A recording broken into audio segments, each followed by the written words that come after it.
Olá, crianças! Tudo bem com vocês? Muito bem, olha, para quem não me conhece, eu sou a professora Andreia e você está aqui no canal Aprender Juntos. Vamos aprender juntos? Hoje eu trago para vocês uma história muito legal. O autor dessa história chama-se Diego Santos. Esse livro dele não foi editado ainda, mas ele gosta de escrever aventuras. E, por acaso, o Diego Santos é meu filho. E todos os anos eu gosto muito de contar essa história para os meus alunos nas escolas em que trabalho. E aí, crianças, dessa vez eu resolvi compartilhar com você também, com você que está aí do outro lado. E se você gostar, que você possa curtir e também se inscrever aqui no nosso canal, tá bom? Então, vamos lá? Bom, o título dessa história... antes de eu dar início, eu quero também dizer que eu dedico essa contação de histórias para os meus ex-alunos do 4º ano, da turminha 403, na última escola em que eu trabalhei, tá bom? E também dedico para você que está aí do outro lado, tá? Que é meu mais novo inscrito. Vamos começar? Agora sim, hein? O título dessa história é A Terra dos Sonhos. Eu tenho certeza que você vai gostar dessa aventura e ela será contada em capítulos. Hoje você vai ouvir o capítulo 1. Vamos lá? O título do capítulo 1 é A Vila da Montanha Branca. 1, 2, 3, já! Ao fim da contagem, 3 crianças pularam nas águas cristalinas do grande lago, localizado em um vale de relva muito verde e cheio de flores de todas as cores. O lugar ficava a 20 minutos de caminhada da Vila da Montanha Branca, onde moravam Luiz e seus 2 primos, César e Camila, que eram as crianças que se divertiam naquela ensolarada manhã de primavera. Os 3 tinham 10 anos. Luiz era baixo e magricela, de cabelos escuros e espetados e rosto cheio de sardas. César e Camila eram gêmeos. O menino era mais alto que a maioria dos garotos de sua idade. Tinha ombros largos e olhos vivos. Sua irmã era uma menina meiga e risonha, de grandes olhos verdes, cabelos castanhos claros e um nariz fino e arrebitado. Eles andavam juntos por todo lado, como se tivessem nascido grudados. Naqueles dias de férias, o trio podia ser visto no campinho da vila, brincando com as outras crianças, na mercearia do seu Elias, onde chupavam deliciosos picolés de pitanga e maracujá, e também na estrada da Fazenda Conceição, descansando e conversando à sombra de uma grande mangueira e nas águas daquele lago tranquilo. A Vila da Montanha Branca tinha esse nome por causa do enorme monte que ficava ao norte, cujo topo estava sempre congelado e rodeado por muitas nuvens, mesmo durante o verão. O avô deles, seu Antunes, um velhinho baixo, sorridente, de olhos pequeninos e puxados, dizia que aquilo acontecia porque a montanha era tão alta, mas tão alta, que ela terminava lá pertinho do sol. Os meninos não sabiam se aquilo era verdade, mas eles adoravam a história. Aquela vila era um lugar muito diferente. Lá não havia televisão, rádio ou computador. Ninguém sabia o que era internet ou telefone celular. A vida era tranquila e alegre e todos sempre estavam em paz. Havia 2 cidadezinhas próximas, a Vila do Bosque e a Vila dos Pássaros. E até onde as crianças sabiam, nada mais existia no mundo. Ei, eu duvido que vocês cheguem até a ilha antes de mim, disse César, desafiando a irmã e o primo. Camila aceitou a aposta e se esforçou para acompanhar o ritmo do César, mas Luiz nem tentou. Ele não era um grande nadador e não queria se cansar sem motivo. Assim, ele chegou muito depois dos outros. A ilha, como eles diziam, era um pequeno pedaço de terra que ficava bem no centro do lago. De lá era possível ver os peixes que nadavam preguiçosamente em busca de comida. O menino, atrasado, se aproximou dos primos que estavam sentados em um tronco seco. Você precisa ser mais rápido, Luiz, disse César. Assim nunca conseguirá me vencer. Por que eu iria querer isso? Perguntou Luiz, ainda recuperando o fôlego. Você está certo, Luiz, disse Camila, olhando feio para César. Meu irmão é tão infantil, eu só aceitei o desafio para tentar ensinar uma lição a ele. Na Vila da Montanha Branca, a maior parte das pessoas não gostavam de competir. Aquilo não tinha sentido no lugar, pois todos eram muito unidos. Porém, ainda havia pessoas, principalmente jovens, como César, que queriam provar que eram mais fortes, mais rápidos ou mais espertos. Está bem, disse César aborrecido. Vamos falar de outra coisa. Os três se olharam e souberam exatamente sobre o que queriam conversar. Afinal, aquele era o assunto favorito deles nos últimos meses.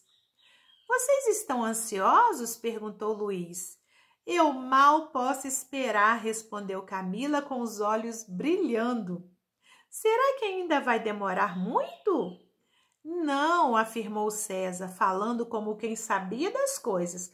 Logo nós iremos para lá. Naquela vila, assim como na Vila do Bosque e na Vila dos Pássaros, todas as crianças aos 10 anos eram convidadas a passar um tempo em um lugar conhecido como Terra dos Sonhos. Os adultos faziam segredos sobre o local, dizendo que não queriam estragar a surpresa. Uma vez, depois de insistir muito, Luiz tinha conseguido fazer o seu avô falar algo sobre o assunto, mas o seu Antunes apenas disse com uma voz misteriosa que a Terra dos Sonhos era um lugar mágico, onde todos os desejos podiam se tornar realidade. Aquilo apenas havia deixado o menino ainda mais curioso. Os três continuaram conversando por muito tempo. Apenas quando suas barrigas começaram a roncar, eles atravessaram o lago novamente para voltar para casa. Quando o grupo finalmente atravessou a porteira da Fazenda Esperança, onde as crianças viviam, o sol já estava bem alto, indicando que devia ser por volta de meio-dia. A fazenda ficava entre duas colinas.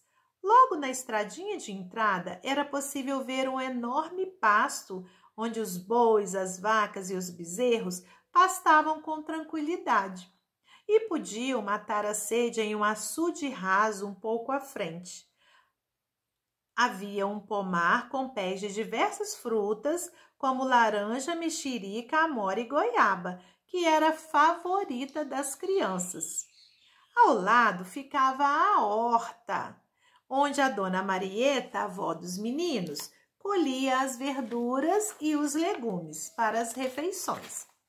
Além do espaço onde eram criados outros animais, como galinhas e porcos, a grande casa se localizava ao fundo, perto de um jequitibá rosa, que naquela estação ficava completamente florido e que tinha um balanço amarrado em um dos galhos mais baixos.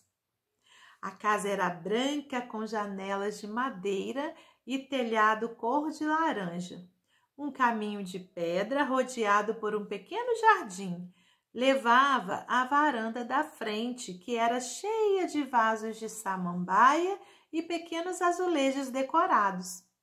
Animados por conta do delicioso cheiro que vinha da cozinha, as crianças entraram na casa correndo.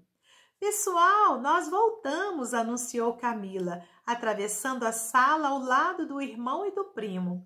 O cômodo era grande, bem iluminado, com móveis antigos, fotografias de família nas paredes e uma lareira em um canto. Já não era sem tempo, disse Marieta, a avó dos meninos, se aproximando. Ela era uma velhinha de cabelos brancos e curtos, baixa e rechonchuda, que sempre usava um avental rendado sobre um vestido florido. Por onde vocês andaram? No lago, vovó, disse Luiz. Nadamos a manhã toda. É mesmo? Então vocês precisam de uma boa refeição. Veja como estão magrinhos, venham. Eu já vou servir o almoço. As crianças não precisaram ouvir 2 vezes. Logo chegaram à cozinha, que tinha um fogão de lenha, muitas panelas penduradas e uma comprida mesa, onde já estavam 6 pessoas. Seu Antunes, o avô dos garotos, os pais de Luiz, Geraldo e Laura, Otávio e Sandra, pai dos gêmeos, além de Piaba, como era conhecido o jovem franzino e estabanado, que ajudava os homens com as tarefas da fazenda. Não se esqueçam de lavar as mãos, disse Laura, percebendo que Luiz e os outros já estavam se sentando. Ela era loira e tinha o rosto sardento como o do filho. Isso mesmo, garotos, disse Geraldo, que era alto e tinha cabelos pretos. Vocês não querem adoecer e perder a viagem, certo? É claro que não, disse Luiz, rapidamente obedecendo à mãe. Nós conversamos muito sobre a Terra dos Sonhos hoje. Vocês não vão mesmo nos contar nada sobre o lugar? Isso estragaria tudo, disse Sandra, que era muito clara e usava óculos vermelhos. Exato, disse Otávio. Ele tinha um vasto bigode no seu rosto redondo. Vocês precisam ver com os próprios olhos. Isso não é justo, disse César, batendo o pé. Tem educação, jovenzinho, disse Sandra. Você precisa aprender a controlar o seu temperamento. Eu acho que ele apenas está com fome, disse a avó dos meninos, colocando travessas cheias de comida sobre a mesa. Tudo se acerta depois de uma boa refeição, não é mesmo? Então todos se calaram enquanto enchiam os pratos. O almoço estava muito saboroso, como de costume. Havia arroz feito na manteiga, feijão vermelho, farofa com ovos e cebola, frango caipira recheado com presunto, couve refogada e taioba fresca. Depois, eles ainda tiveram que arrumar um espaço no estômago para a sobremesa, que era pudim de nata com calda de chocolate. Como previsto por Dona Marieta, todos estavam felizes e satisfeitos ao fim. Eles então foram para a área dos fundos, onde o seu Antunes, sentado em seu velho banquinho, começou a contar as antigas histórias que todos tanto gostavam de ouvir, enquanto uma suave brisa refrescava o lugar.